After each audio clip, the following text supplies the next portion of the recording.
आप सभी देशवासियों को, माताओं को हरषष्ठी व्रत पूजन करने हेतु बधाई एवं शुभकामनाएं। देश के माताओं को हरषष्ठी व्रत पूजन कैसे करना चाहिए, उनका विधि क्या है और उसको किस दिन करना चाहिए, इनके लिए मैं थोड़े से आपको जानकारी दे देता हूँ, जिससे आप नियम पूर्वक आप जो हैं हरषष्ठी व्रत को कर सकते हैं। हरषष्ठी व्रत का जो है भाद्रपद माह की कृष्ण पक्ष के पंचमी तिथि से ही हमें व्रत कथा का नियम का पालन करना चाहिए, और अर्थात समय हमें उस दिन एक ही समय भोजन करना चाहिए पंचमी तिथि को, और उसी दिन हमें हरषष्ठी व्रत कथा का संकल्प ले लेना चाहिए कि मैं षष्ठी को माता हरषष्ठी का व्रत पूजन करूँगा। षष्ठी के दिन हमें प्रातःकाल सूर्योदय से पहले उठ करके स्नान ध्यान करके निमृत होकर के हमें एक बार का जो धोया हुआ वस्त्र है उनको भी पहन लेना चाहिए, और माताएं जो है स्नान ध्यान करके पुनः सौभाग्य का श्रृंगार करके माताएं जो हैं पूजन स्थल पर जाकर के स्वस्थ गोबर से हमें उस स्थान को लिप देना चाहिए और एक बनावटी सगरी का निर्माण करना चाहिए, जिसमें 2 प्रकार की सगरी होना चाहिए, एक छोटा और एक बड़ा। उसमें झरबेरी का तास होना चाहिए और गुलर तथा पलाश की एक एक शाखा बांध करके हमें मस्त सुंदर और बनाना चाहिए। हरषष्ठ को भी उसमें गाड़ देना चाहिए। तालाब में जो है सूखा नहीं रहना चाहिए, इसमें हमको जल भर देना चाहिए और उस तालाब में फिर पूजन के लिए वरुण देव का हमें पूजन करना चाहिए। एक चौकी में मिट्टी से बनी हुई शिव जी, पार्वती और गणेश जी की मूर्ति व कार्तिक के जी की मूर्ति का हमें बना करके उनका पूजन करना चाहिए। कागज या दीवार पर जो है षष्ठी माता का भैंस के घी से बने हुए घी से सुंदर सिंदूर मिला करके दीवार में मस्त सुंदर मूर्ति बनाना चाहिए। पूजन स्थल पर बच्चों का खिलौना भी रखना चाहिए। हरसठ के समय श्रृंगार का पूरा संपूर्ण सामान लेकर के हल्दी से रंगा हुआ छोटा छोटा कपड़ा का पोता भी रखना चाहिए और उसे कलश भी रखना चाहिए। कलश जो है साक्षी का रूप होता है कि हम हरसठ का पूजन नियम पूर्वक पूजन जो कर रहे हैं।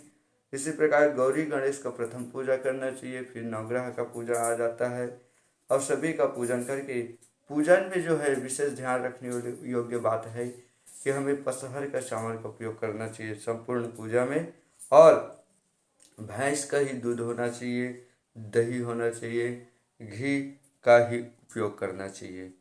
पूजा में जो है लाई होना चाहिए और भुना या सूखा हुआ महुआ भी चढ़ाया जाता है, और सतनाजा भी होता है। चना है, जौ है, गेहूँ है, धान है, अरहर है, मक्का तथा मूंग है।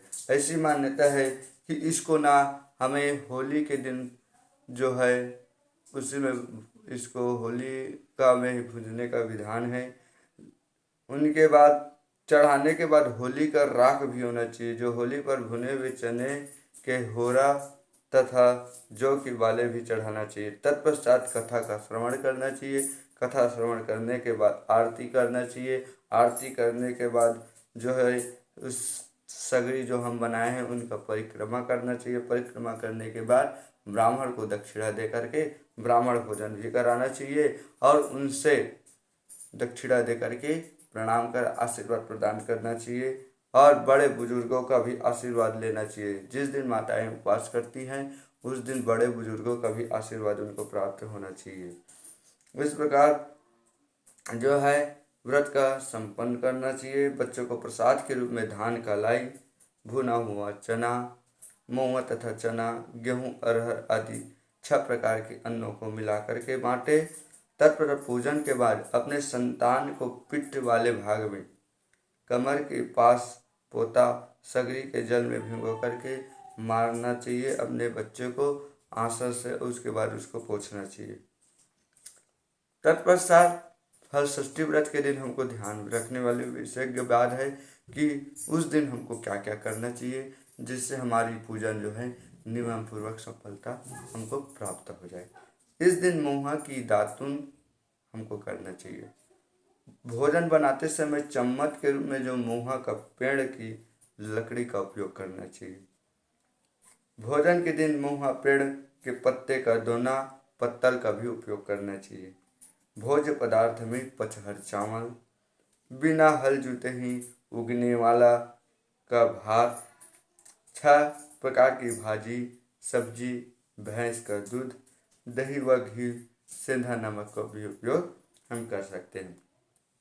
बड़े और बच्चे व जानवरों को भी इसमें खाने के लिए हमको सहयोग करना चाहिए।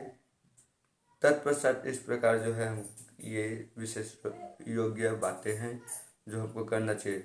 दूसरी बात, इस दिन हमको क्या नहीं करना चाहिए जो हमें पूजन में विघ्न आते हैं।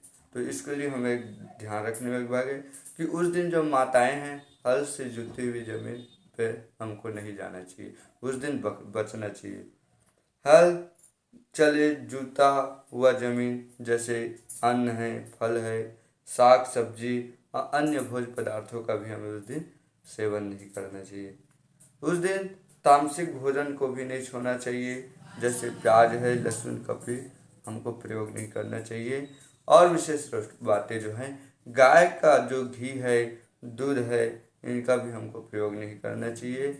और उस दिन बच्चे और बड़ों का भी हमें अपमान नहीं करना चाहिए। इस प्रकार हर षष्ठी व्रत नियम का हमें पालन करते हुए अगर हम करें तो हमारे जो हर षष्ठी माँ की कृपा से हमारे जो बच्चे हैं उनको दीर्घ आयु की प्राप्ति होगा। और जिनके बच्चे नहीं हैं, जिनकी संतान नहीं है, उन माताओं को भी हर षष्ठी माँ की कृपा से उनके घर में संतान की उत्पत्ति हो जाएगा। इस प्रकार हर षष्ठी व्रत का यह जो नियम है वह आपको मैं बता दिया। अगर आपको यह जानकारी अच्छा लगा तो आप लाइक करें, शेयर करें और जय श्री राम लिख करके मेरे मनोबल को बढ़ाएं, जिससे मैं समय समय पर व्रत त्यौहार कथाएं का उपयोग आपको मैं साझा करा सकूं। जय श्री राम, जय जय श्री राम।